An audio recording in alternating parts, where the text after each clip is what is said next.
I haven't piped up yet because the thoughts I have on this subject I've already said a whole bunch of times regarding Bluebeam. The faux, counterfeit, artificial disclosure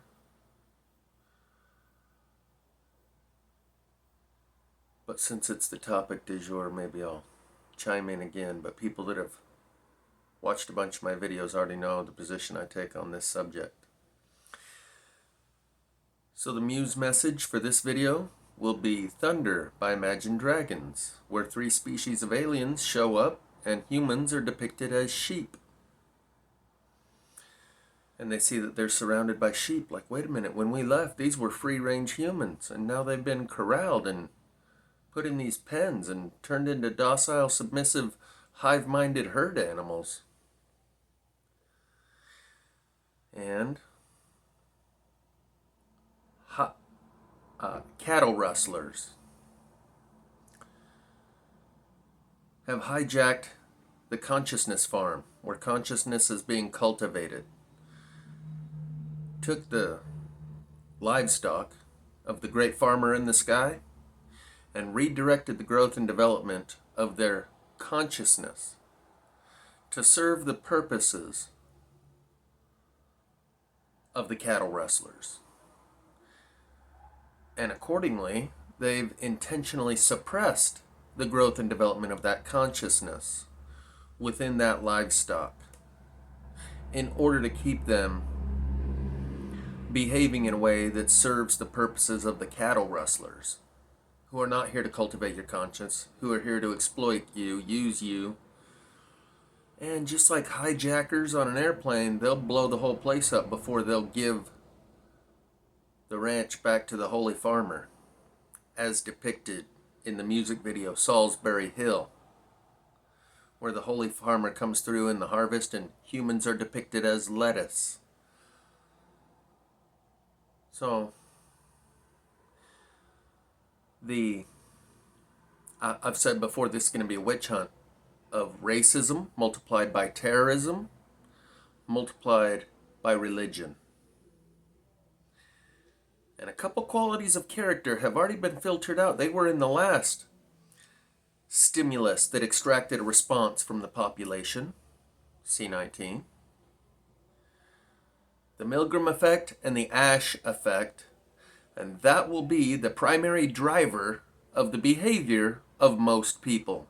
They will not think for themselves and choose for themselves what they will do in response to this external stimuli of finding out we're not alone, we're not the smartest thing to ever evolve out of the mud.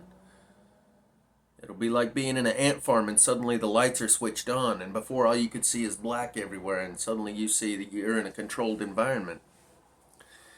The Ash effect is when these are both case studies, experiments of psychology. The Ash experiment and the Milgram experiment. And both of these qualities of character were extracted from the public to get you to show your true colors based on your response to the C19 operation.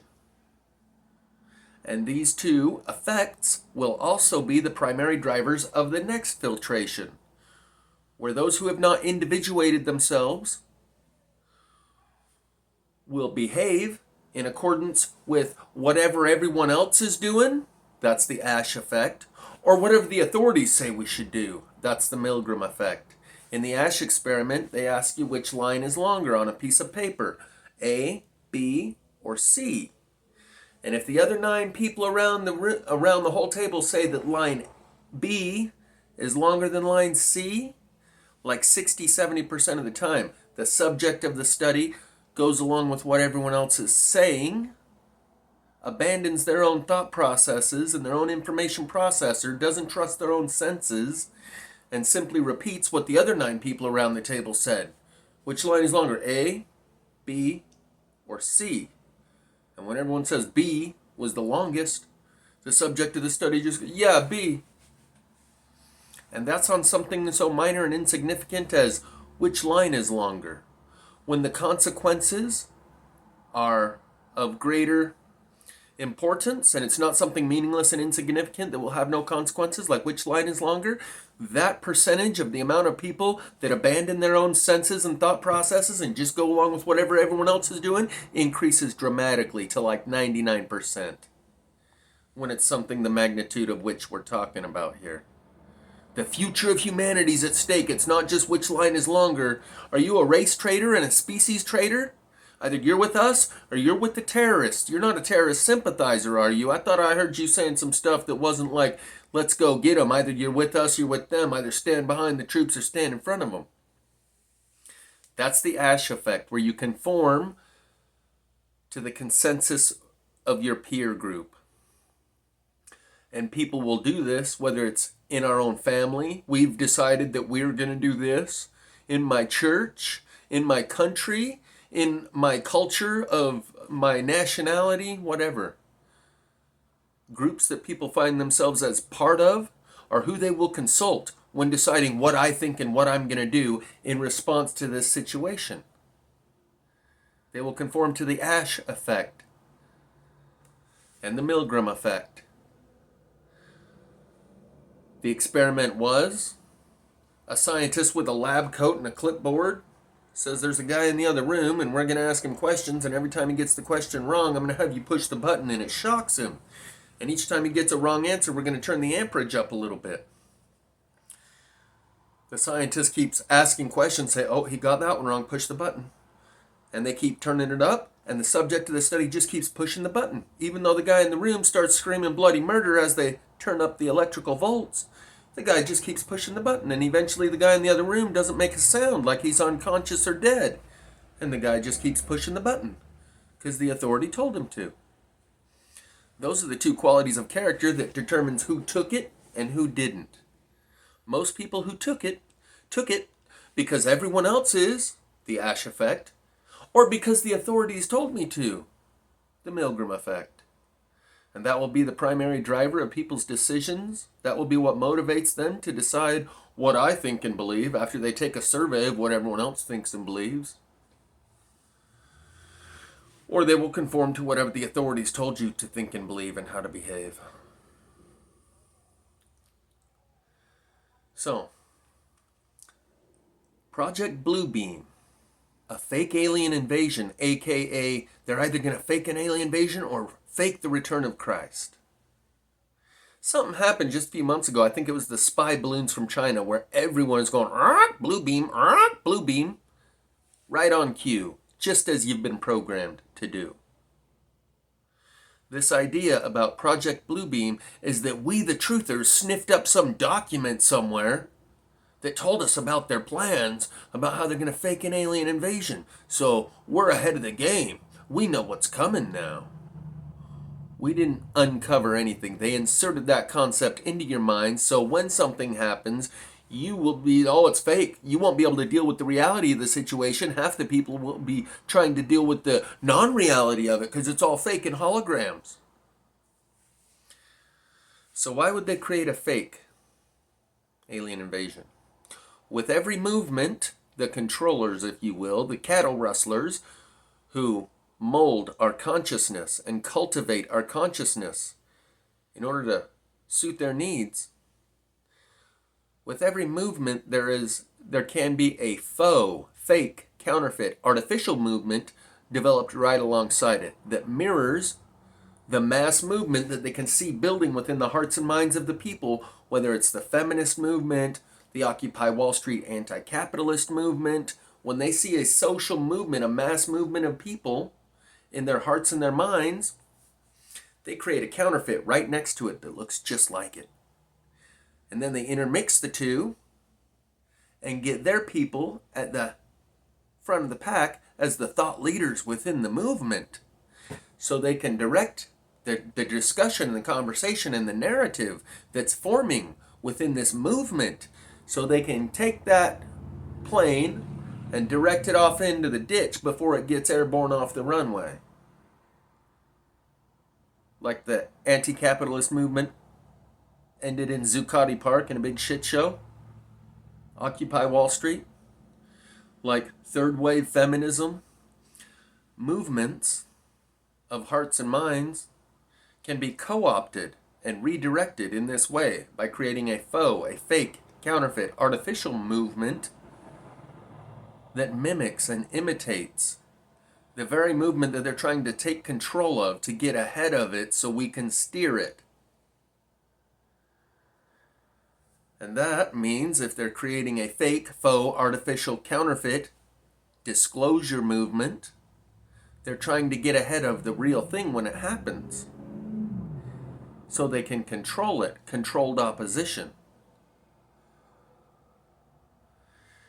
So, we didn't discover Project Bluebeam. We didn't dig this up. We didn't find it. We're so smart, we know what they're going to do before they even do it.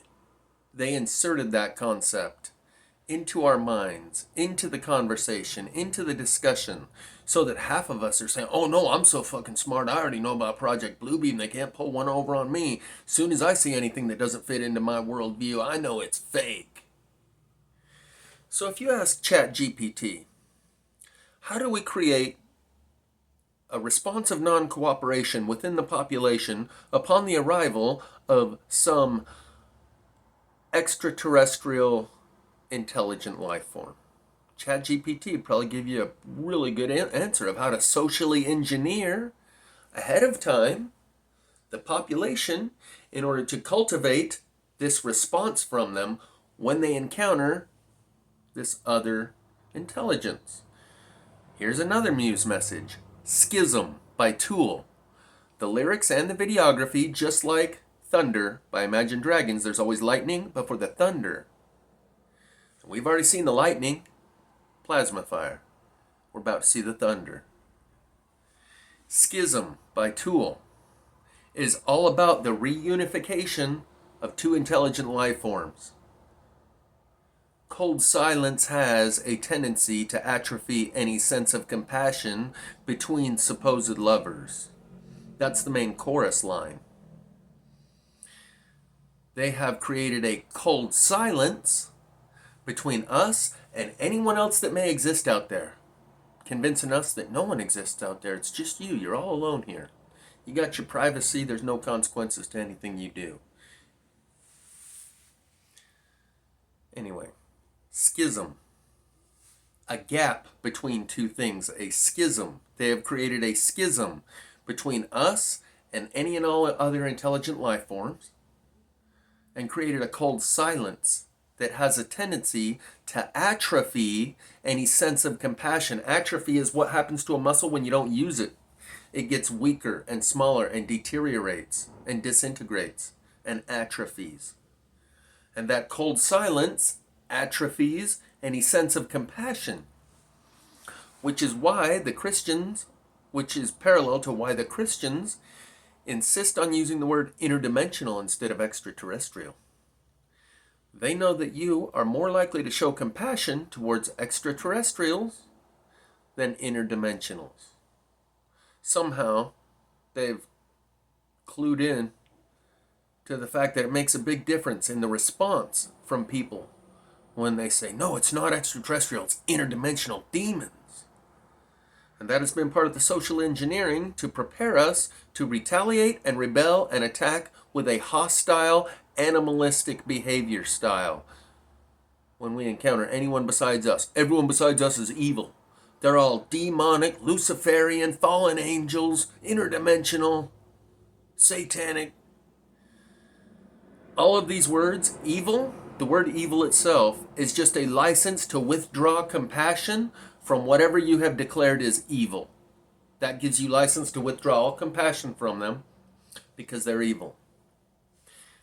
And the general population, Christians especially, have been socially engineered to withdraw all compassion whenever we encounter someone who's not us. Everyone besides us is evil. That's a form of xenophobia, fear of outsiders, irrational fear of outsiders. And that's why I say this witch hunt that's coming up is going to be racism multiplied by the war on terror, multiplied by religion. Those were all witch hunts of the other. Because there's a natural animalistic favoritism towards your own species, your own tribe, your own race, your own kind. Therefore, the natural instinct of racism will be exacerbated and elicited upon the stimulus of, oh, there's someone else here besides us. That will stimulate us in a way that it will extract a response of retaliation and rebellion and demonizing them in the most literal of ways. So it'll be racism multiplied by religion, which I've just discussed, multiplied by the war on terror, which was another witch hunt. And in this one, it's going to make all of those look like child's play. If you haven't individuated your consciousness enough to where you are not susceptible to the ash effect of whatever your peers say that they think and believe and are going to do, and the Milgram effect, whatever the authorities say that you should do, if you haven't individuated your conscious enough to be the author of your own authority and base your standards of behavior on personally relevant, personally meaningful priorities and principles, you're going to go along with one of those. The flow and the direction of the culture around you.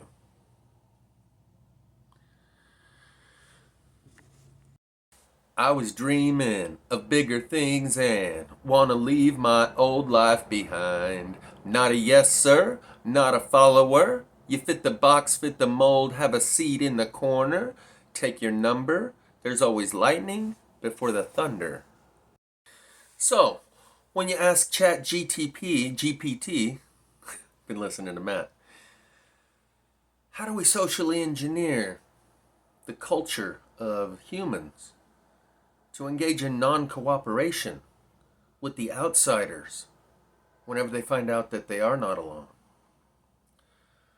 One way might be create a fake disclosure and then reveal it to have been fake, kind of like what you see going on in Las Vegas right now. And that way, fool me once, you won't fool me again.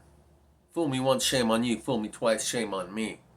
So you create a fake narrative and then reveal it to be fake. Just like when this guy from National Geographic, this is a real thing,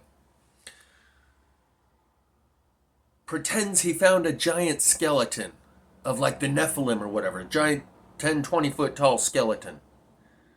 And it makes the rounds through the rumor mill. And then he comes out and says, no, I just faked it. That's just a regular human skeleton. And I used some trick photography to make one look a lot bigger than the other, so it looked like I was standing next to a giant skeleton.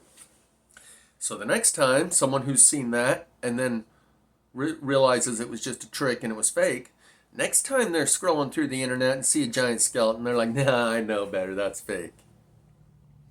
So let's do that. Let's create a fake disclosure and then reveal it to have been fake and a hoax. That way when the real thing happens, they'll doubt it and disbelieve it. They won't be able to deal with the reality of what's going on. Half of them will say, oh no, I'm dealing with the non-reality because this isn't real, it's just Bluebeam. Kind of like the same way they did with the Santa psyop. These are the same people that have cultivated your consciousness with hostility and aggression. How else do we cultivate non-compliance? Program them for generations with hostility and fear towards the qualities of character within these aliens. I'll use the word aliens from now on. Cultivate fear and hostility toward the qualities of character that these aliens might display. Horns, hooves, reptilians, that type of thing.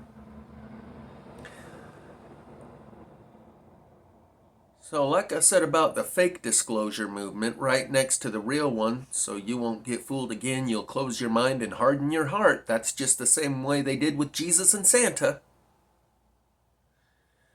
Creating two Christ figures that we celebrate from birth on the same day, Santa and Jesus.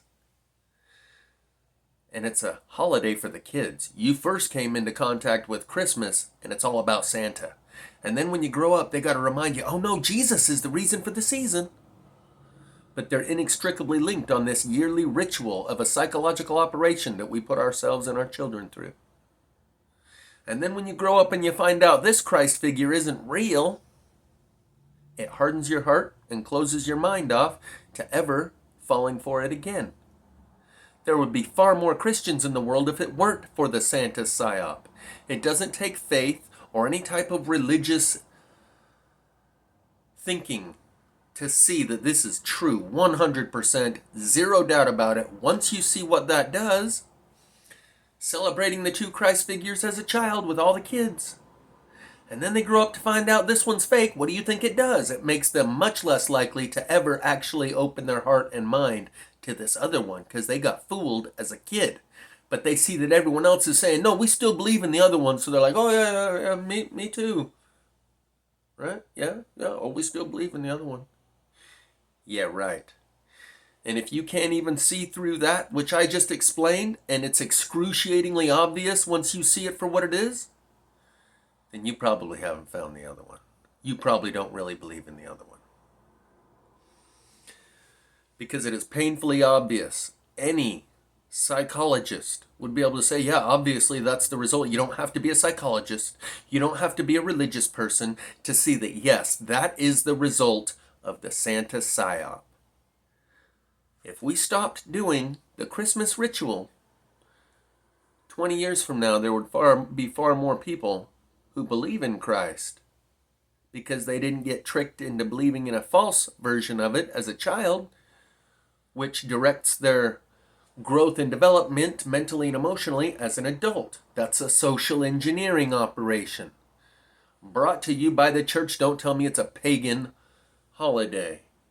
It's given to you by the same people that gave you that Bible, by the same people who ingrained you with all that fear and anger and hostility toward the serpent, toward the horn man, bad horn man. Moses had horns.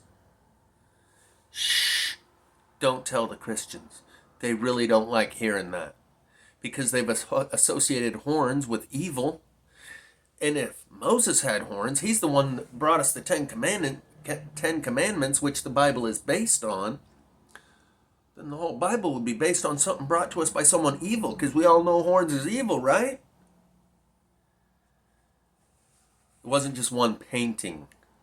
There's many, many, many depictions of Moses with horns.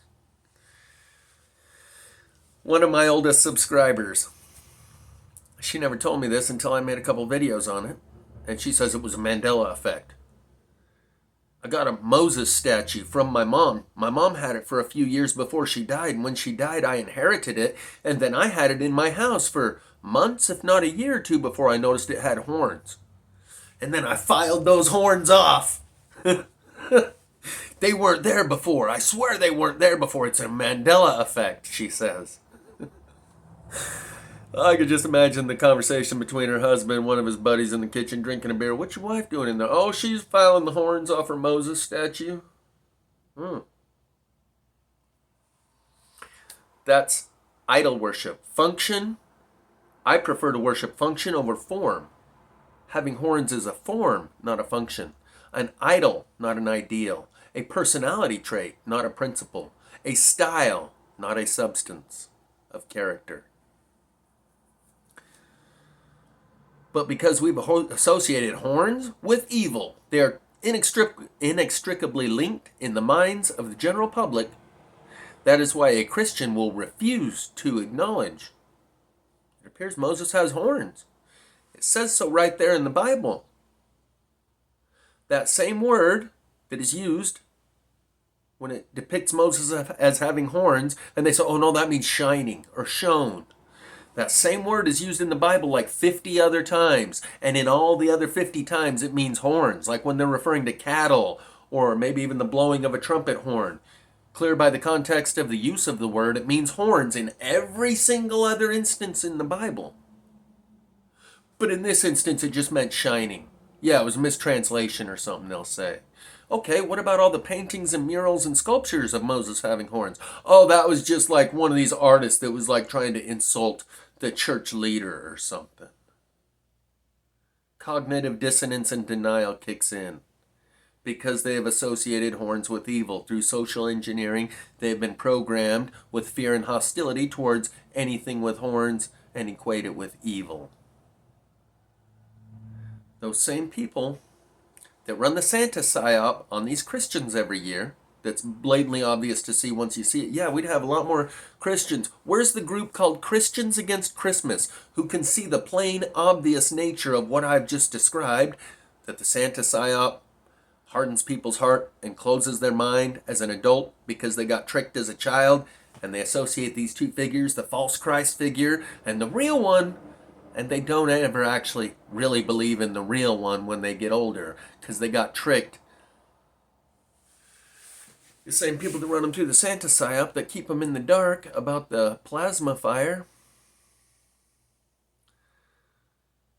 are the ones that gave them the book. A lot of that's the other thing Christians will say. Well, Santa, Christmas is a pagan holiday, not really a Christian holiday. Same people that gave you the book are the ones that run the yearly ritual. And are the same ones that keep you in the dark about plasma fire. If there is any group who you would think would be sharing this with the rest of the people in their group, it would be church leaders. They could put some asses in seats and fill those coffers, the donation plate, if people knew, hey, look around you. Looks like that whole thing in the Bible where the earth will be cleansed by fire. It's happening. But they don't. They don't want you to know what time it is. They close their door for the CV operation and celebrate the rainbow holiday. Yet most Christians will still go along with whatever the church authorities are saying. That's how I'm going to respond to this external stimuli when they tell us we're not alone. They're demons. They're fallen angels. They're interdimensional, satanic, Luciferian demons. I see it coming. Because they haven't individuated their consciousness. They are very susceptible to peer pressure and authority figures. And they will not think for themselves. They are not sentient, consciously aware, and have established an underlying set of priorities upon which they've developed some principles which they use to govern their behavior. They take a survey and decide what we believe. And when they do this, they think whatever they come up with by having it be the same thing as everyone else, it multiplies the validity of it and divides the responsibility of the results.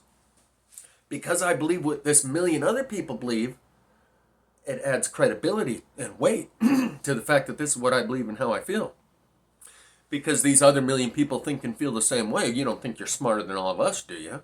We all believe this. So it multiplies the validity in their mind of taking that position on that subject. And then, when this is what we're going to do, the consequences of these actions are divided amongst me and these million other people. It wasn't just me, they all did it too. Because they have not developed a personally relevant, personally meaningful set of priorities and principles and standards upon which they govern their own behavior. A personally relevant, personally meaningful understanding of morals and ethics. They are tribe-minded. They value tribe over truth.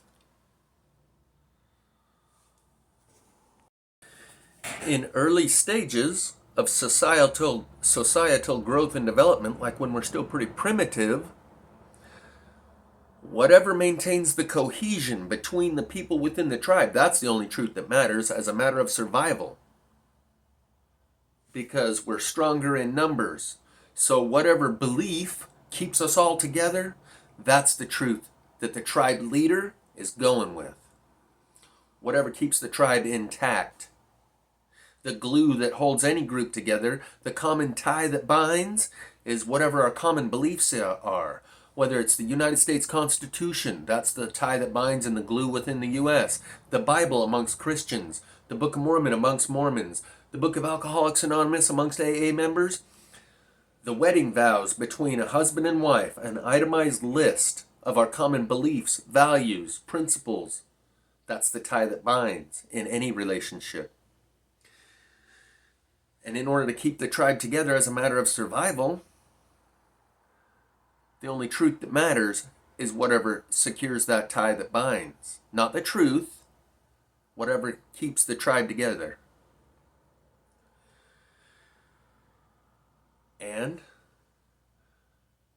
tribe leaders will penalize and punish anyone who exits the hassle-free zone and blazes their own trail out into the wilderness and picks up some pieces of truth and brings them back and shows the tribe.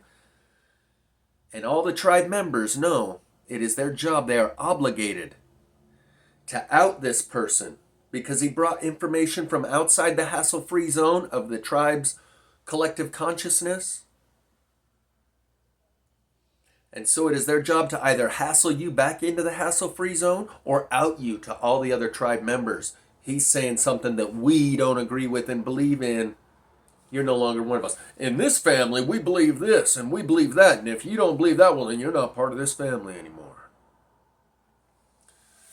Says the father of the tribe. And what we're about to go through is like a type 1 civilization running into what we are now. They say we're like a type 0.7. And that a type 1 civilization is a spacefaring society that has discovered the ability to harness all of the power of their local star, their sun. And it's a lot like first world citizens coming into contact with third world societies. Or, in the same analogy, I'll use these tribes that have never come in contact with modern civilization. They're still spear chuckers. They're still very primitive. And we, as a society, have decided let's not interfere with that. Let their culture maintain its purity, because as soon as this modern society interacts with these tribal people that are on this island and have never really grown and developed along with the rest of society, as soon as we start interacting with them, their culture disappears. Like the Native Americans, you forget your own language and your own culture and your own customs within a couple generations. People don't even remember how to speak the language. So let's leave that tribe, that culture of consciousness, that petri dish of an island over there, pristine, and not influence their culture with ours. That is the prime directive on Star Trek. To not interfere with the cultural growth and development of another civilization. And by interacting with them, you're interfering with them. But there comes a point at which the prime directive is broken. Particularly when that culture of consciousness is on a path of self-destruction. And they're never going to make it to a type 1 civilization at the rate they're going, in the direction that they're going. So it is imperative, a moral imperative, for the type 1 civilization to say, let's intervene, let's introduce ourselves, let's influence this culture that's set on a path of self-destruction and extract individuals from that culture that are compatible with a type 1 civilization. Let's extract them from the wild, primitive setting that they're in, where it's kill or be killed, dog eat dog, where tribe matters more than truth. Let's extract the individuals that are potentially compatible with this culture of consciousness that exists in a type 1 civilization. Because as you can see, ours is never going to make it to a type 1 civilization because we do not have EQ, emotional intelligence, an emotional intelligence quotient. That is a technology that we have fallen so far behind on that our physical material world technology is what we're going to use to destroy ourselves because we have not grown and developed mentally and emotionally, societally. We do not serve a greater good. We do not serve something greater than ourselves.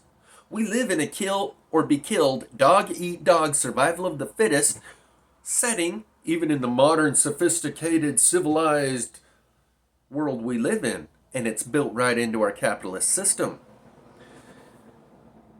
Your profit margin is the difference between what you gave and what you received in each transaction. And you're encouraged to give a little less and take a little more and continuously expand your profit margin.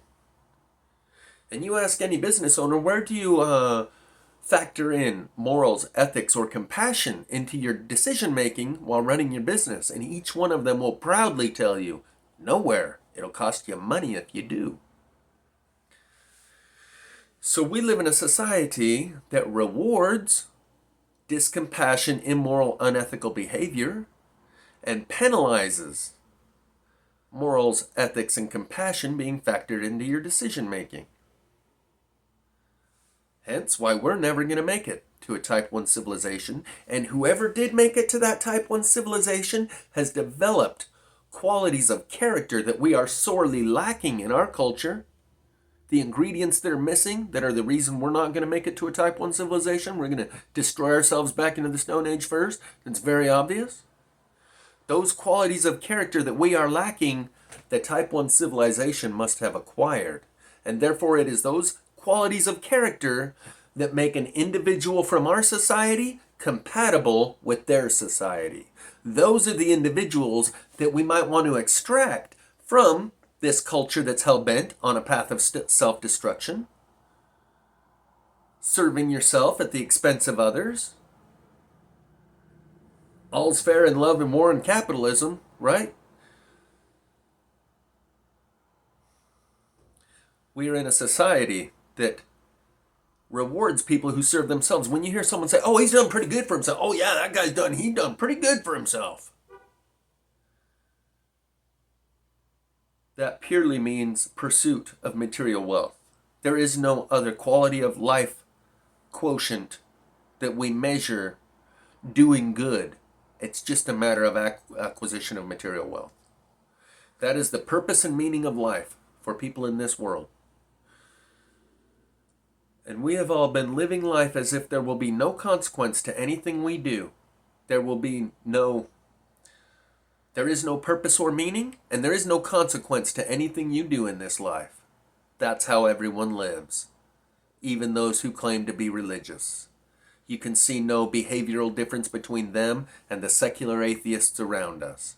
They pay lip service to other ideas. Their actions speak louder than their words and reveal their true beliefs. I've said often, don't tell me what you believe. I'll watch your actions and decide for myself what you believe. And by doing that, I can see that the religious people don't believe anything different than the non-religious people. They all act as if there will be no consequences for anything they do in this life. There is no performance review, and whatever you got away with while you were here, you got away with it. They live as if there is no purpose or meaning to our existence in this life. And if there is any purpose or any meaning to life at all, that means there must then therefore be consequences to the things that we do. Because if the things that we do have no consequences, then there cannot be any purpose or meaning. So if there is any purpose or meaning in life, that means there must therefore then be consequences to the things we do in order for there to be any sort of purpose or meaning. And if there is purpose and meaning in life, and there are consequences for what we do, that means there must be an administrator of these consequences in order to steer life in the direction of that purpose and meaning.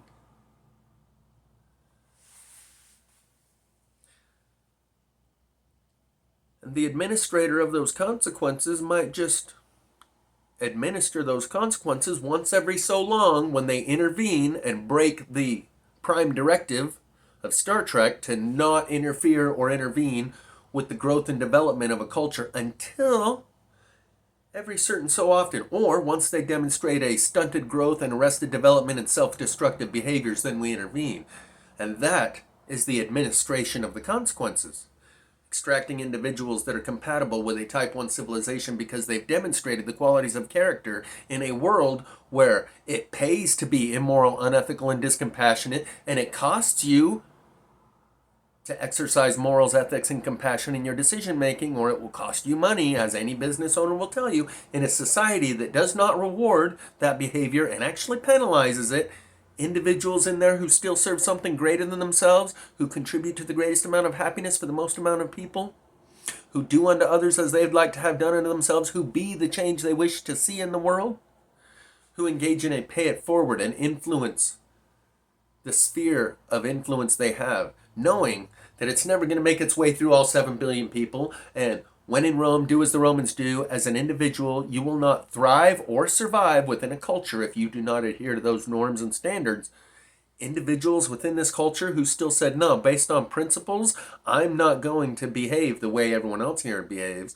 I'm going to behave in such a way that the world would be a lot better place if everyone behaved that way.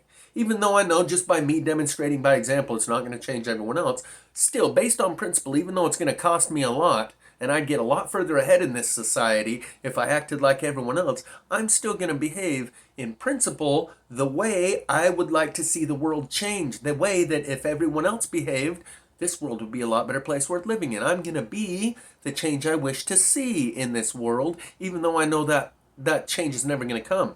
I'm going to do that without any foreseeable benefit to myself. I'm going to start a pay-it-forward economy, even though I'm the only one participating. Those individuals from within this culture of consciousness who demonstrated those commitments to those underlying priorities that they developed their principles on and expressed through their standards of behavior in a society that doesn't reward that, where there was no foreseeable personal benefit to them, those individuals prove they are compatible with the Type 1 civilization where technology provides all your daily needs.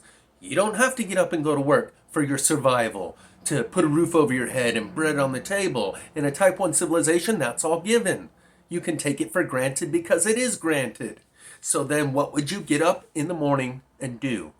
What would be your motivation to do anything in the world if you weren't doing it for your own comforts and convenience because you had to in pursuit of material wealth? In a Type 1 civilization, that's all provided. Technology itself that we have established today could do that. We have the way. We don't have the will within the people. And the answer to that question is in a video that I created called The Love Economy. I uploaded it a month or two ago. I actually recorded the video like last fall. Where in a Type 1 civilization, creating the greatest amount of happiness for the most amount of people is your primary motivation. Why you get up in the morning. That's the currency of exchange, the commodity of value. The primary stock in trade is happiness. And they recognize the only way you can be happy is to create that happiness in someone else. That is what acquires you joy. And you love anything that brings you the opportunity or expands your capacity to experience joy. Joy is doing what's in alignment with your true nature. Your true nature is to serve, to create that greatest amount of happiness in the most amount of people, to serve something greater than yourself, to do unto others as you would have done unto yourself, and to be that change you wish to see in the world. In a Type 1 civilization, everyone's pretty happy because they're not all running around cutthroat serving themselves at the expense of others. They live in a world where everyone around you is looking for a way to make someone else's life better. And that's how I experience joy, is by bringing you up and giving you a better quality of experience, whether it's just for the day or overall societal change. In that type of society where everyone isn't trying to look out for themselves and lift themselves up at the expense of others and climb the ladder, but it's the reverse. You're surrounded by people that are looking out for your well-being and looking for an opportunity, just the same way a person gets up in the morning and tries to figure out how to make more money. They do whatever they know how to do to make some money, but they're always looking for a way to make more money. Same thing in this other society. They do what they know they can in order to produce some happiness, but they're always looking for a way to produce even more, to get more return on their investment. And the only way to do that is to go to a third world country where people are fucking miserable. What we call philanthropy here in this society. Where people invest their time, effort, energy, and resources in these third world countries who have a lower standard of living and daily life experience, where just a little bit of what we have will go a long way in that country. In a Type 1 civilization, you would then have to go into a civilization that hasn't reached that level of societal arrangements yet, and show them how to live. or at least extract the ones who have demonstrated that in a world where you're given your daily bread, you don't have to fight to survive. It's given. The people in our society say, well, that's communism and everyone wouldn't do anything. They'd all get lazy and just sit around at work because they all get paid the same amount and their daily bread is provided for them. In a type 1 civilization, people obviously don't do that. They have a different motivation.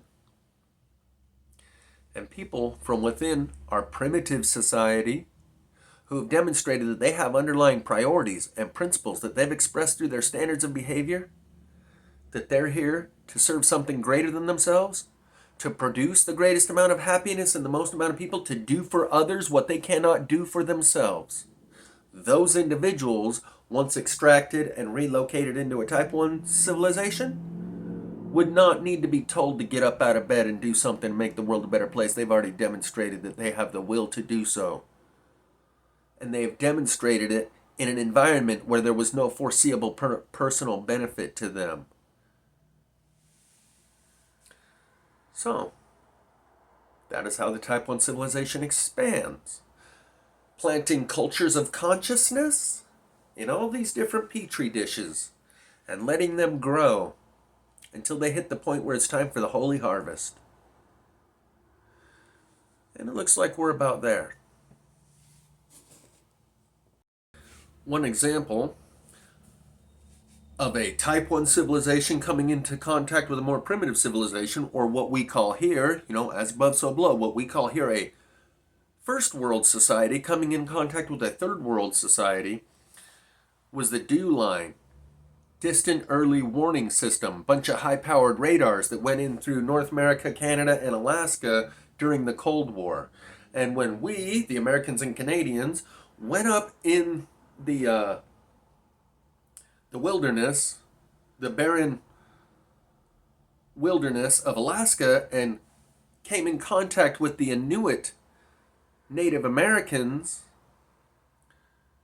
they said that that was the fastest a culture had ever developed from primitive hunter-gatherers to civilized society as we know it now, technologically advanced and participating in the world at large. Speaking of Russia and the Cold War, they had a thing called perestroika. Until then, they told all their people, you don't go out there and interact with the evil Western ways. We have it better right here, and you'll bring back that cultural contagion. So if you go interact with them and start dressing like them and cutting your hair like them, then you're not part of our society anymore. The Iron Curtain, they called it.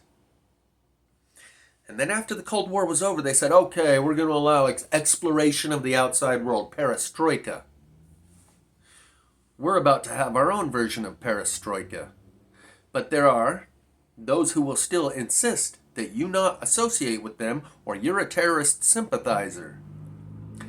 Like the Native American elders, I'm sure there were some, who said don't go adopt their ways, just like Amish people say we're not going to use technology and electricity. We're going to retain our culture and our heritage and our traditions and our rituals and not allow ourselves to be influenced by the culture of modern society. And I'm sure the Inuit elders, when they came in contact with the technologically advanced Western world, who was just coming out there to plant these high-powered radar systems, there were some of the Inuit elders who insisted and resisted and maybe even got hostile and said, if you interact with them, you're no longer part of this tribe. And that is exactly what will happen here when a type 1 civilization comes into contact with our primitive civilization. There will be those who refuse to allow anyone to engage in perestroika, an exploration of the outside world. Anyone who shows compassion, you are aiding and abetting the enemy. And we offer no aid or comfort to the enemy in a war. And this is going to be a war. The witch hunt of terrorism, multiplied by religion, multiplied by racism. And if you show any sympathy or compassion or cooperation or communication with these outsiders, you're a race traitor. You're a terrorist sympathizer. And either you're with us or you're with them. And what you have to do to show that you're with us is take up arms against them. Everyone's going to have a chance to decide where they stand, but most people won't actually have much of a chance. They're going to take a survey and whatever everyone else is doing, or listen to the authorities and whatever the authorities tell me I should do. And that is how you extract individuals who have individuated themselves. This is childhood's end. Yes, the movie and the book. Because as a child, your primary imperative of growth and development is to find a group of people to fit in with. To be just like everyone else and be accepted in any group you can find to be a part of. That's an imperative of that phase of growth and development in childhood. And then when you reach your teenage years, young adulthood, you want to stand out amongst the crowd, individuate yourself. That's why teenagers start piercing their ears and tattoos and funky haircuts and colors, anything to stand out and establish their own personal individuality, rather than trying to find a group that they can be part of and blend in with. At childhood's end, you develop a personality and individual characteristics that are differentiated from everyone else. You don't want to be just like everyone else. Most people here are not ready for childhood's end. Tribe is more important to them than truth, than exploration. On the other hand, children like what's new and different. Adults like what's tried and true. In that way, our society is going to be crystallized. Instead of mental plasticity and flexibility, they will be crystallized. You can't teach an old dog new tricks. And the old cultures and institutions of our society that are generations old are going to want to keep it that way. Be like unto a child, curious about everything and certain about nothing. Much of our culture is going to be like an old man, an old dog who you can't teach new tricks. Their paradigm, their schemas, their strategies of success in life are crystallized, and they cannot flex or they will break. A young person, for a child, everything's new and different. Everything, because you haven't experienced anything. You're just fresh into this world. So as a child, everything's new and different. As an adult, they like what's tried and true, and they don't like experiencing what's new and different. As a child, you have an identity crisis every week. This week you're a stoner, next year you're a rapper, over the summer you change, and now you're a skater. And you can try on a new self-identity every year at school.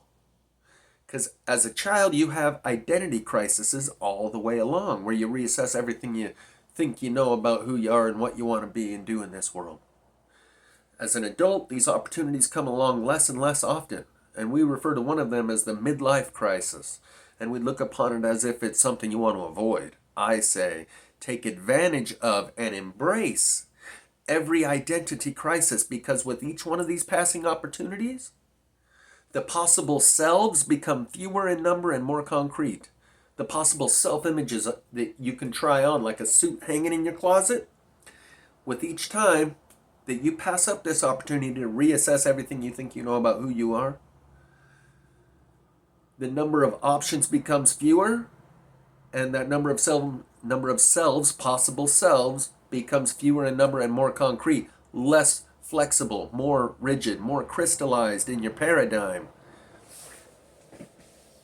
And we're all in the collective initiation. You're going to have an ego death. We're all going to have an ego death. Ego is your sense of self. Everything you think incorporated into the word I. Everything you think about yourself. And that's your ego. We're all going to go through a near-death experience. The dark night of the soul. And the foundation of everything that you think about who you are and where you live, your self-image and your worldview, is going to be shattered right down to the foundations of the most basic elements, like the sky is blue and the grass is green and the earth is round or flat, whatever you prefer. Right down to the very most basic elements, the foundation of your self-image and worldview is going to be shattered. And that's what happens during an initiation process. You break me down, you build me up, believer. I'm a believer. Break me down, build me back up, and do whatever it takes. That's 2 songs by Imagine Dragons that both reference this breaking down process and then building back up. Whatever It Takes and Believer are the 2 songs I just referenced. And in this collective initiation, in any initiation that's part of the ritual, is to break you down. In the military, they call it boot camp. In a street gang, they jump you in if you're a man or sex you in if you're a woman. In college fraternities and sororities, they call it Hell Week, hazing the pledges. Some people have died during these hazing rituals. Some people have died during boot camp because they got to beat you down hard to get you to let go of who you think you are. As the drill sergeant tells you, you think you're something smart, huh? You think you're really something, as he beats you down until you break, like a horse. We, as the wild primitive humans, can be domesticated. Just like a dog became man's best friend, but wild dogs, hyenas, wolves, coyotes, they're still wild. They're not domesticated.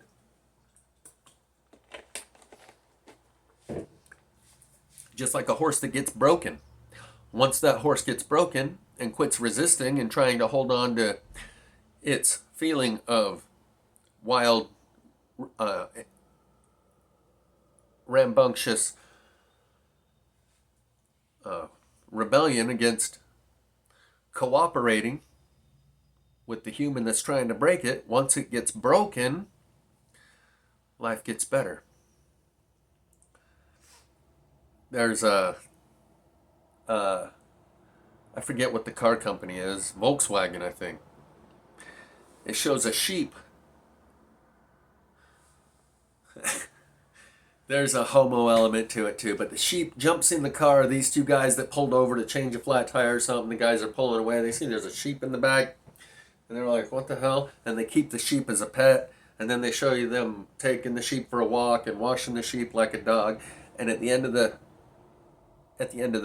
car commercial, it says, life gets bigger when you break from the herd. There's an element of a truth drop there. The sheep broke away from the herd, hopped in with the humans, and life suddenly got a lot bigger. We're about to have that same opportunity. But like it shows in the music video, Thunder by Imagine Dragons, where the 3 alien species show up and see that they're surrounded by a bunch of sheep, most people will not be able to break free from the herd. They will do whatever the Ash effect or the Milgram effect tells them to do. They are a programmed stimulus response package. They have not reached the level of AI, self-learning, self-aware, sentient consciousness. They are at the level of a computer program who is only capable of responding within a certain range of parameters that they've been programmed to. Whatever stimulus you punch into the computer program, it's only going to give you back a certain few responses. It's never going to give you something new and different that it wasn't programmed with. That's a computer program, a stimulus response package. It's only capable of providing so many different responses for any stimulus that you key into the keyboard. AI, self-learning, self-aware, self-programming, sentient consciousness, is capable of thinking for itself, providing a response that is not programmed in when it comes in contact with a certain stimulus, like a question or an experience, a circumstance within the environment. Most people have not reached that level. They are a stimulus response package of pre-programmed responses. And they look to society for their cues as to what I should do. What do we believe? Because it multiplies the validity and divides the responsibility if I just do what everyone else is doing. That way I don't have to think for myself and experience the consequences of my own actions. I just do what everyone else is doing, then we all collectively experience the consequences of whatever we all did. and it's not my fault. The quantum leap and the shock and awe campaign is what I'll try and finish with, because we're coming up on an hour here. We will have the potential to make a quantum leap as individuals, but not collectively. Progress, growth and development of our society, of our intelligence, of our technology, grows in a linear fashion and then suddenly takes a jump. That's a quantum leap, where it doesn't follow the linear path, but suddenly jumps. That would be the intervention of a Type 1 civilization. The shock and awe campaign, which will be necessary to make this initiation smoother and easier, to disallow people from the ability to cling to their preconceived ideas. They just announced high military official discloses UFO ships that are intact and some that have crashed, and that we have the bodies of the pilots, and everyone yawned because they're so desensitized. They've been overstimulated to the point where they just keep their eyes on the road and not get distracted by the stuff that's happening around them, from the C-19 to the ongoing threats. They've been desensitized, overstimulated, to the point where they're pretty much non-responsive, almost catatonic.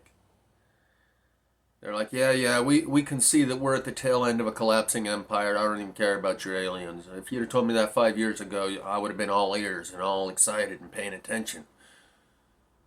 But at this point, we can see we're at the tail end of a collapsing empire. Not interested in any of that stuff. So there will necessarily have to be a shock and awe campaign to shatter the foundation of their self-image and their worldview, to break them down, to make them receptive to the building back up. They will have to be disoriented in order to be reoriented from a new perspective with a new self-image and worldview. I've made this analogy before, but there's a new addition to it, because I'm guilty of it also. Watching the rear view mirror up here as if I'm looking ahead down the road when I'm actually looking at the rear view mirror. Now, most people do this because when something shows up within their field of view that doesn't match their preconceived ideas, it requires accommodation rather than assimilation. There's two forms of adaptation, and in survival of the fittest, it's not the strongest, fastest, or smartest that survive. It's the most easily and capable of adapting. Those that are most adaptive.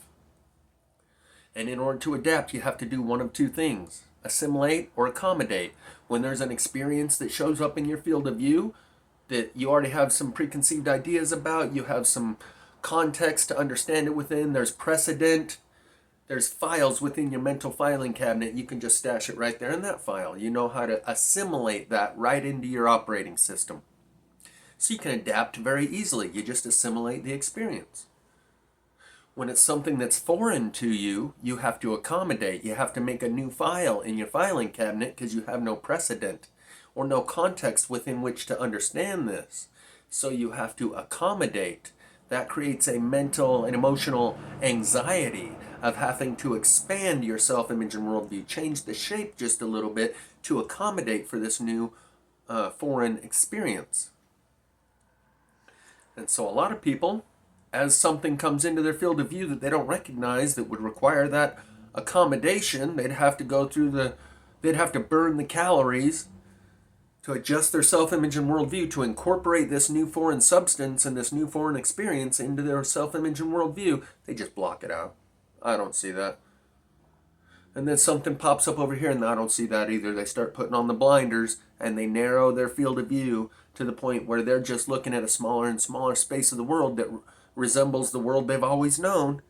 And pretty soon, they're just looking at the rear view mirror, saying, no, nothing's changed. Everything's just the way it always was, see?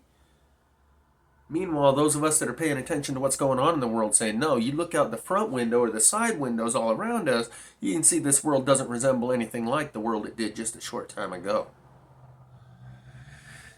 I'm even guilty of that, but in a little different way.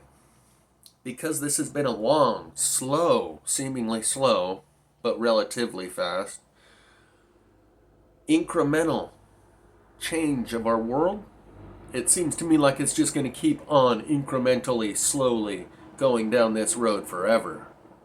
That's me looking in the rear view, seeing this long, slow progression of changes that have acclimated us to this new world we're going to find ourselves in.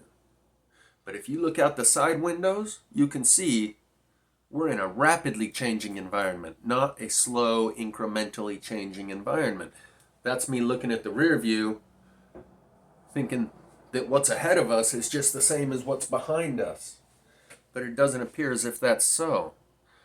I think we're at the finish line. We're going to be in the transformative process. And because people have been so desensitized, they're going to have their world really rocked. When you break a horse, some break easier than others. Some take a real beat down. To humble yourself. You might have heard, humble yourself or you will be humiliated. Some people, it takes a lot more to humble themselves than others. Some people only require a little bit of a beatdown. Some people require a lot of a beatdown to humble themselves before they'll accept that I don't know. So be like unto a child, curious about everything, certain about nothing. And most adults have abandoned all curiosity. Because to be curious about something, you would have to not know about it in order to be curious. It's the only way you can be curious about something is if you don't know something about it. But people prefer the false sense of security that comes with, oh, I already know about that. Yeah, you can't tell me nothing I didn't know. Oh, yeah, I know about that too. And it keeps people dumb. Because over the long run, when opportunities come along to learn something, they pretend as if they already know to try and conceal the fact that they don't, so they feel smart and look smart in the eyes of others. And they forfeit the opportunity to actually learn by saying, no, I don't know, tell me more. Because in order to learn anything, you have to start from a place of, I don't know. Most people prefer to pretend like they do know, invent something, fabricate it on the fly, so they sound smart. And because it gives them a feeling, a false sense of security, that there's nothing they don't already know about. So, they have abandoned all curiosity. Oh no, there's nothing I'm curious about. Because that would therefore mean I don't know something about it, and that makes me feel uncomfortable. So I already know everything there is to know, and I'm not curious about anything. I'm certain about everything.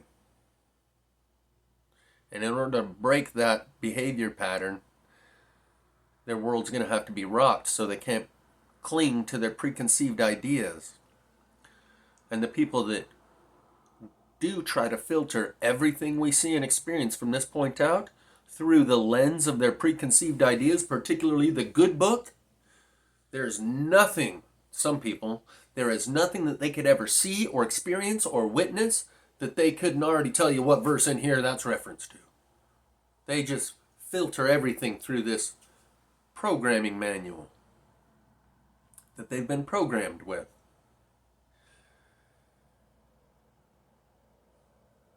And in order to, once this shock and awe campaign kicks off, you'll throw your programming manuals out the window, most people will.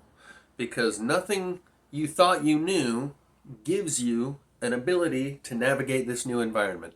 It's so new and different. All your preconceived ideas, your strategies for success, your schemas, your paradigms, your self-images, and your worldview leave you at a loss for words and unable to navigate this terrain. You're going to have to admit, I don't know, right from the get-go, or you're not going to be going anywhere. If you try and fit what we're going to see and experience into what you think you already know, like putting a camel through the eye of a needle. So, the greater the shock and awe,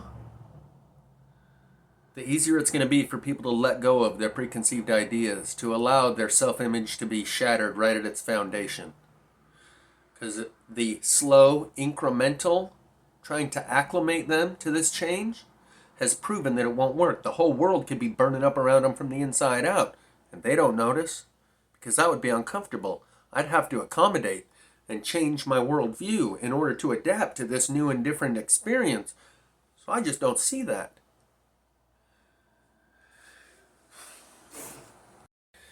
The softer, gentler, easier way was tried. My 5-year resume is proof of that.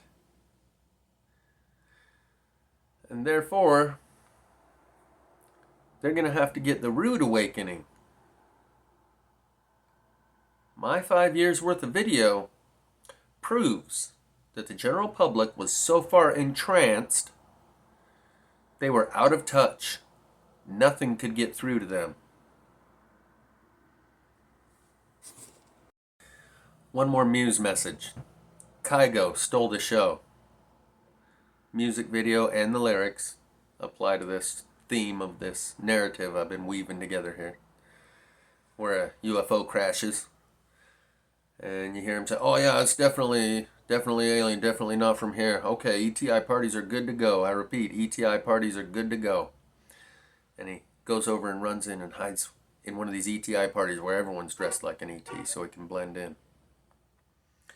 But this shock and awe will have to disintegrate and dismantle economies, governments, and religions all at once, which it will.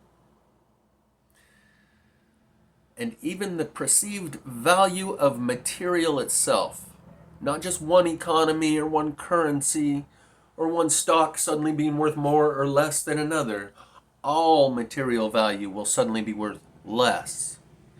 Because if you find out there was something to this life, besides just the acquisition of material wealth that provides you with comforts and conveniences, let's say that this something else that there was to pursue in this life besides material wealth is equally as valuable.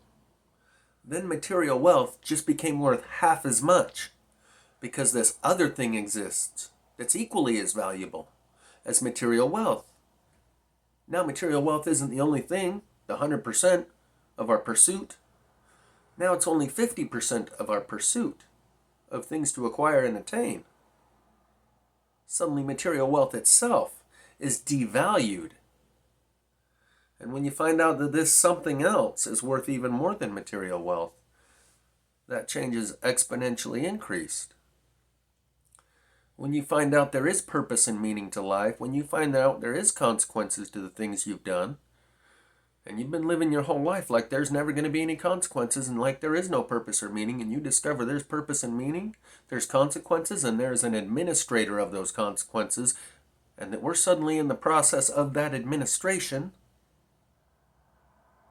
material wealth falls way to the bottom of your priority list.